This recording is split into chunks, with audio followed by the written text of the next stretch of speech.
très passionnant avec le livre sur Arthur Koestler de Stéphane Coeclin. Ah bah oui, Parce que les deux se rejoignent énormément. Et il a parlé de votre livre, on en a parlé ensemble. Et c'est vrai qu'on aurait pu faire un débat sur les prophètes du malheur. Alors, il a reconnu que le vôtre était bien supérieur au sien au niveau des prévisions et du style, et que George Orwell, c'est celui auquel on se réfère, à juste titre, qu'on annonce des lendemains totalitaires.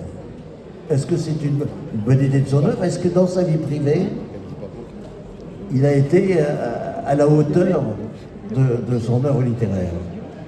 Ah, ça c'est une question difficile. Déjà... Parce qu'il a dit le contraire sur Koestler. Hein. Koestler et Orwell se connaissaient Oui, et s'appréciaient. oui, bien sûr.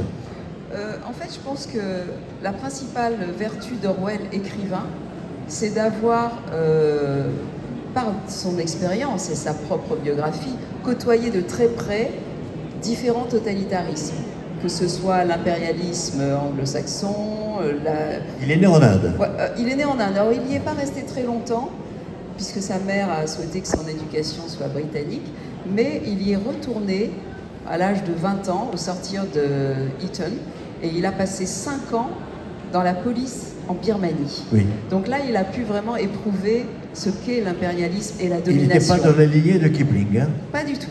Bien que ce soit un écrivain qu'il ait admiré beaucoup dans son enfance.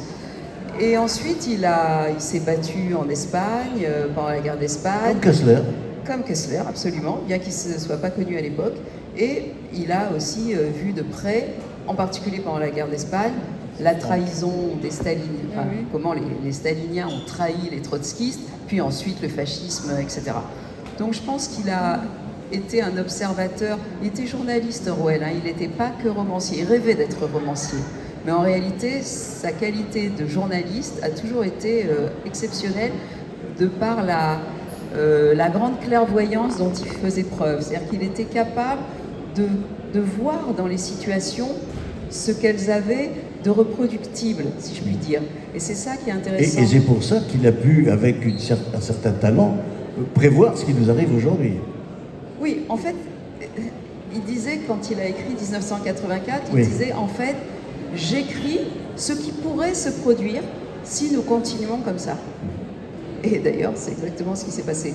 Mais d'une certaine manière, c'est une vision très sombre qu'il donne.